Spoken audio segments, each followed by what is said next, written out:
Welcome to the P.A.S. Report podcast. If you're tired of censorship, outraged by government abuses, and thirsty for real insights, then you're in the right place. Get ready, because here, the fight for freedom never ends. Here's your host, Professor Nick Giordano. Welcome, everyone, to the P.A.S. Report podcast. This is your host, Nick Giordano. Glad you could join me.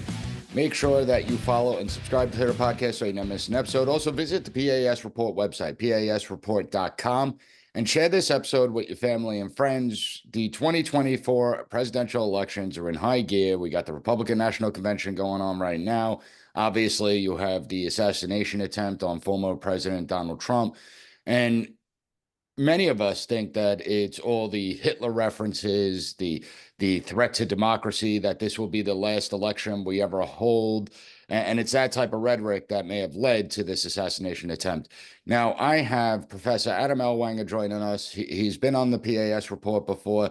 He put together a report with the Heritage Foundation, Transition Integrity Project 2024. Now, this is not to be confused with the Transition Integrity Project of 2020 that was done by a bunch of never-Trumpers and James Baker, former FBI guy that was involved in the Russian collusion hoax, and a whole bunch of others. So, Adam, welcome to the program. How are you today? I'm doing great. Thank you for having me back, Nick.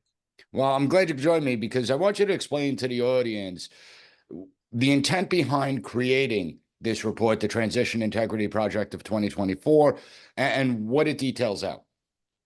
Well, much of your audience probably remembers the former Transition Integrity Project that you were mentioning. That integrity project was framed as a preparatory strategic response to the eventuality that Trump lost in 2020 and refused to leave office. At the time, I still think that idea was preposterous. As we know, the entire administrative state was aligned against the former president. And had he lost a clear, loss in the election, he would have been facing down every arm of the state that worked to dislodge him from the White House. And so, given that there was never any real threat that Trump clung to power, it occurred to me that the Transition Integrity Project of 2020 must have had another purpose.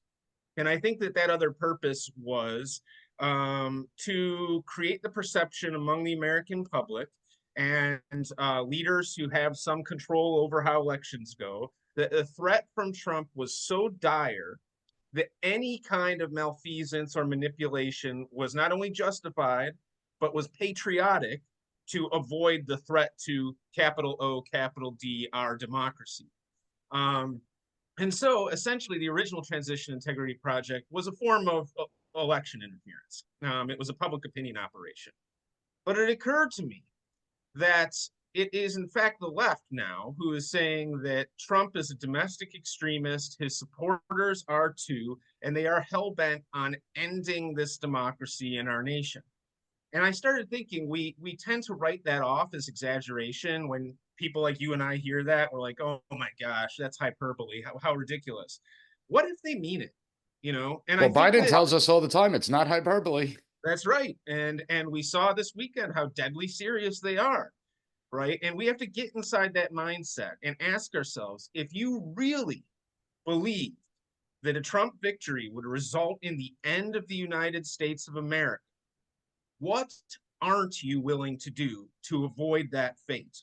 And you come to the realization that literally everything's on the table, right? Now, the next thing that you realize is that in the event that Trump won in November, that it's totally possible that Joe Biden could say, you know what, I recognize this was a clear Trump victory, but the threat is just too great. We cannot turn over power to someone who's going to end this nation. The difference would be that the entire administrative state would work to ensure that power grab was able to be executed. And so this was the purpose of our Transition Integrity Project. Why is it named the same thing? Because, well, what's good for the goose is good for the gander, right? And the insight that the original project provided us was that the incumbent is always the greatest threat to a peaceful transition of power. And so that's the rationale for the report. We ran a series of war games, scenarios where we gamed out what would happen with different contingencies. There were about 50 different policy experts, intelligence people, former elected officials. We had former Democratic senator from New Jersey, Bob Torricelli, playing the role of Joe Biden in the scenarios. So this was a genuinely bipartisan exercise. And we just issued our report from these scenarios in DC this past week. Now, when we look at, I did an episode on the Transition and Integrity Project 2020, and I did it at that time talking about it because not only was it designed to basically make Trump to be the extremist, but it was also designed in a way that you're not allowed to question elections, that you're not allowed to raise challenges and marginalize candidates, pigeonhole them. And I always say, I disagree slightly with the analysis from Transition Integrity Project 2024 when you say that the incumbent is the greatest threat. To me, it's the bureaucracy that's the greatest threat. And the bureaucracy has shown why they're such a threat, from the CIA spying on sitting members of the Senate Intelligence Committee, that they have 6 ways of Sunday to get back at you, that we've seen repeated abuses with the FISA requests and Americans being unmasked when they shouldn't be, Americans being spied on, threat tagging of parents, threat tagging of people that support President Trump. I'm a Catholic, and we all saw the Richmond product that targeted traditional Catholics. So you look at the bureaucracy, and one thing that I always found bizarre when they say Trump's going to be a dictator. Does anyone really believe the bureaucracy would allow Trump to become a dictator? I mean, let's just be real here. But when you did your exercises, what did you find? Well, to your point, you're not wrong that the bureaucracy is an imminent threat to peaceful transition of power. Aligned with a president of the party that they favor, that is a force magnifier for the threat. And one of the things we found, or many things unfolded, but was that almost certainly intelligence agencies and the bureaucracy will put a finger on the scale. So, for example, one thing that happened was in the event of an apparent Trump victory, we saw that the people who were playing Antifa, Black Lives Matter, these sorts of groups, made reports in swing states that Trump had apparently won, that there was racial intimidation at the polls. At that point, the Merrick Garland's Justice Department and the CIA opened investigations through the Civil Rights Department and said that this possibility of interference requires that they take over the ballot counting in those swing states that apparently favored Trump. Right. We, in the scenario of the game, we were able to beat back those power grabs by the Justice Department, but that was very difficult to do, and it depended on people standing by with lawsuits ready to file, and knowing how to fight that in advance. Other things that happened, in the scenario of the games, we saw the cartels manipulating and throttling the flow of illegal aliens over the border. Obviously, we'll probably see a great slowdown over the next couple of months because they prefer to keep Biden in office, and Biden's good for business, so they're not going to make a big deal. But we did see in the scenario of the exercises some Chinese nationals caught at the southern border with blueprints of water treatment facilities in Texas, which suggests a risk of infrastructure attacks. We saw a good deal of street violence, again, in reaction to apparent gains that Trump was making in the race from leftist organized groups.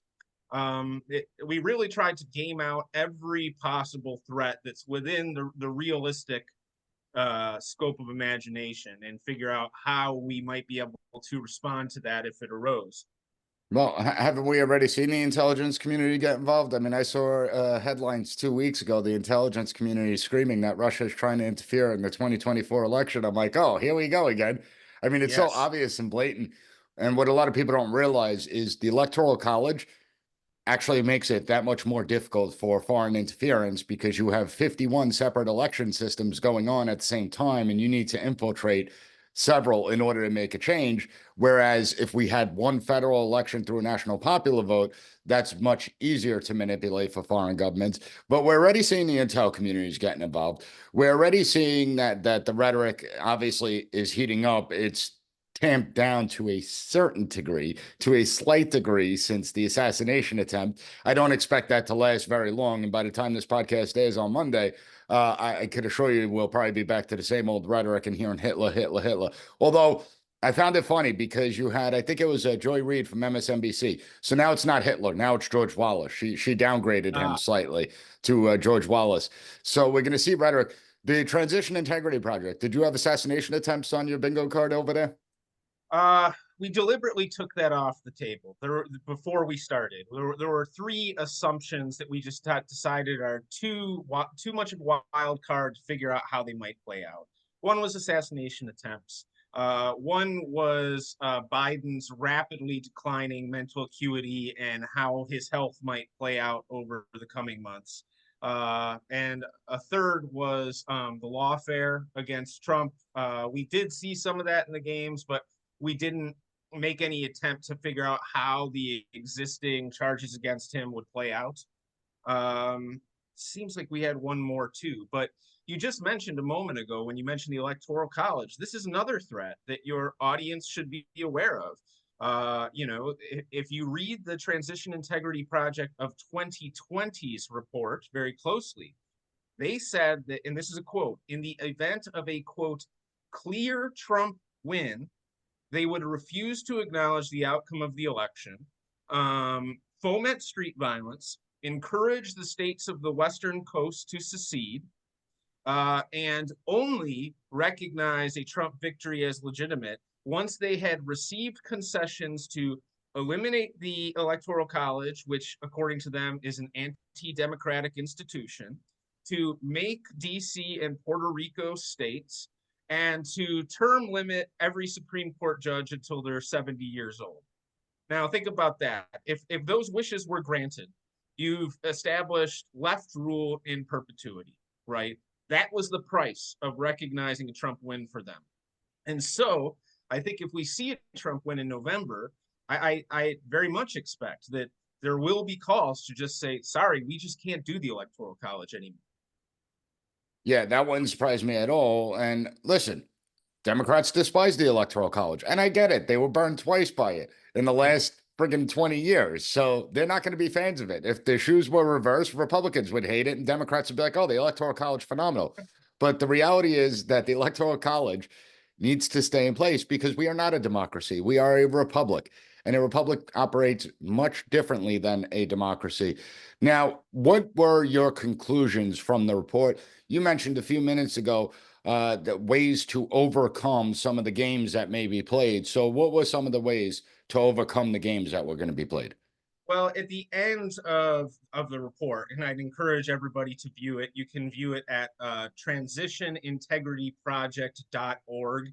And we'll have links up at the P.A.S. report for that. Oh, great. We have a PDF there. The report's about 70 pages. You can see some media that was produced in game. We had actual people who work for the media reporting on the in-game events. So, and then we would blast those media reports out to participants. So it gave a very real feel that they were trying to read the situation in real time. The report ends, though, with 20 recommendations, right? 20 ways that people can prepare. And average people need to be prepared. One of the things I think that we need to be more ready to do, and this is a dangerous thing to say because our opponents will say, oh, January 6th, right? But a visible presence in the streets, a large presence in the streets in the event of a contested election is an important visual symbol to motivate the courts to adjudicate these things. Because last time the court said, we're not getting into this, right? They didn't want to go anywhere near it. That's right. And we need to bring some force to bear if things look like they did in 2020 to get and that has to happen earlier. It can't happen at certification, and obviously it's got to be nonviolent, right? But we need to sort of take some cues from our friends on the left, on the left, and to get better at organizing a visual public presence, a physical presence in response to these kinds of abuses. Another thing ordinary people can do, and this is critical, is train to be poll workers, observe at the polls, right? Stay around, obviously bring your phone everywhere, right? But it's going to be critically important that when we witness abnormalities, that we are able to document them. Because part of the problem with the cases in 2020 was that we were filing those cases to try to demonstrate fraud, right? And they were saying, no, we're not going to go through legal process to let you fish it out, right? We need to have the evidence in the front end, right? So that the courts have we have undeniable standing to claim redress. So there's a ton of recommendations there for people in positions of public power, for law enforcement.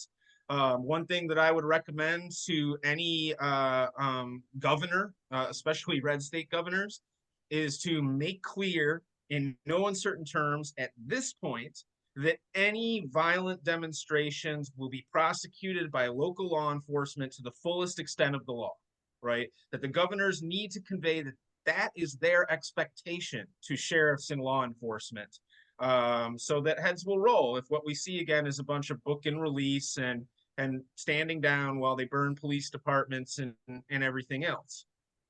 So really, like, these 20 recommendations touch on all different areas of American life and how we can prepare to ensure a free, fair, and legal, this time, election. Now, I think that the assassination attempt has had a profound impact on this race, right? I mean, prior to the assassination attempt, Joe Biden was already in trouble because of the cognitive decline, his debate performance, people were questioning him, and Democrats were starting to challenge him.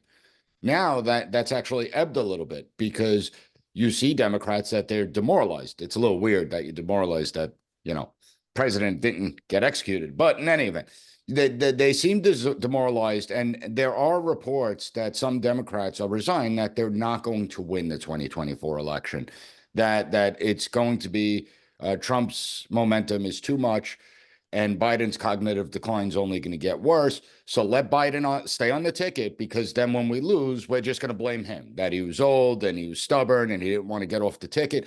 But do you think, because your report was done prior to the assassination attempt, do you think that the assassination attempt changed the dynamic where Democrats may be forced to accept the results of the election because of the movement, the shifts that we're seeing in the numbers? I'll say this. I think that the probability of a Trump win just went up. And this is very sad to say, obviously, but again, if they really believe what they say, and I think many do, it's not unlikely that we could see another event like we did on Saturday before this is over. So that's there. I think, yes, if there was still decency in the Democratic Party, then, maybe now this is sort of an insurmountable lead where they just have to say, yep, we lost. Joe was the wrong guy. But I don't think we can afford the luxury of making that assumption.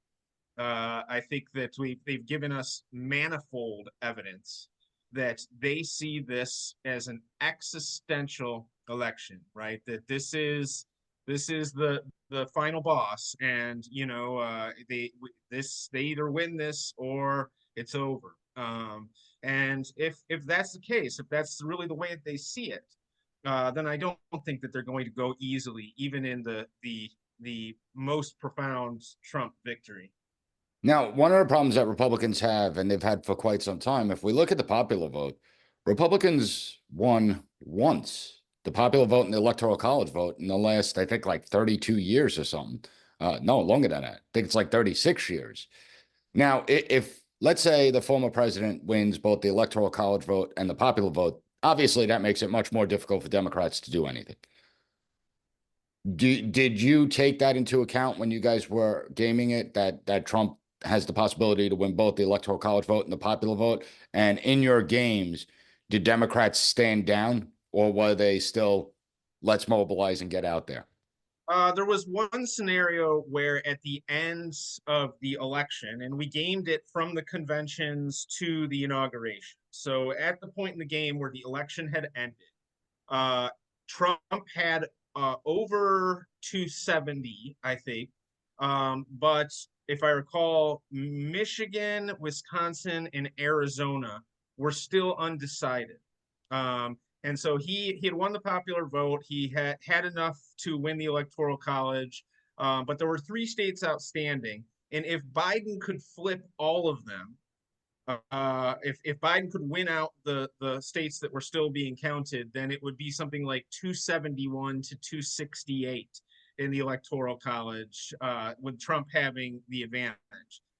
So Democrats fighting the counts in those 3 states then went to the state of Virginia because they recognized even if they won those 3, they wouldn't have enough to overtake Trump. But Trump's victory in Virginia was only about 7,000 votes. And so they set to legal action there too to try to flip that. And if they could run the table, if they could flip Virginia and win out in all of the 3 uncalled states, then they would win the presidency. Ultimately, they did not succeed in doing that. I think Trump won all 3 of those outstanding states, and then they gave up their lawsuits in Virginia because what's the point? But then we did have a significant waves of street violence and organized attempts to ensure that the procedural mechanisms that would install Trump as the 47th president could not occur. Of course, well, just look at France. The left loses, they riot. The left wins, they riot. It's like, it doesn't matter. And I think you bring up a good point. We can't figure out elections on election night, and that's a big part of the problem. That, it amazes me with all this technology of today. Everything was, it's going to be easier, it's going to tally quicker, and all this. And now it takes several weeks. And the more time it takes to figure out who won a state, that's the more time that both sides are going to engage in some type of conspiracies, saying that there's shenanigans going on.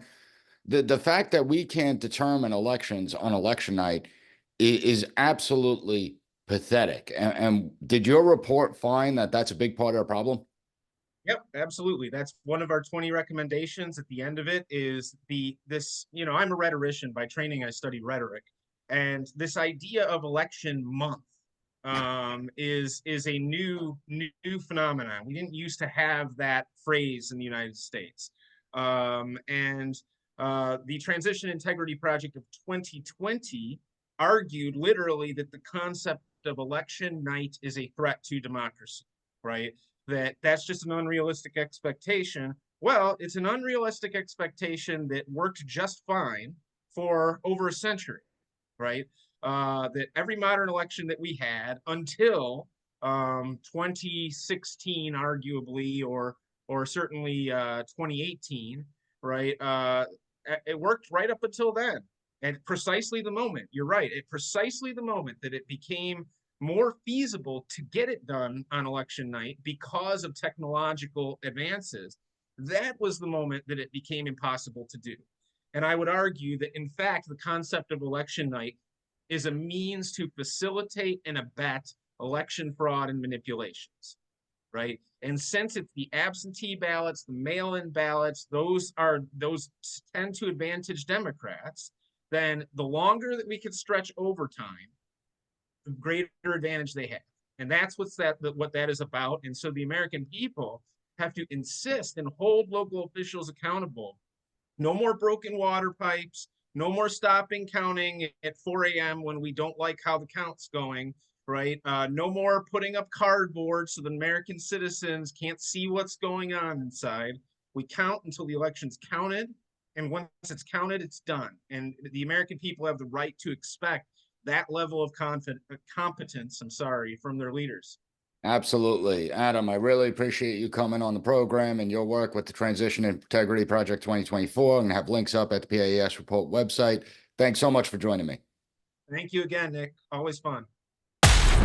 Thank you for listening to the P.A.S. Report. Don't forget to rate, share, and hit that subscribe button. That way you'll never miss an episode. For more exclusive content and updates, Visit us at PASreport.com and follow Professor Giordano on all social media platforms at PAS Report.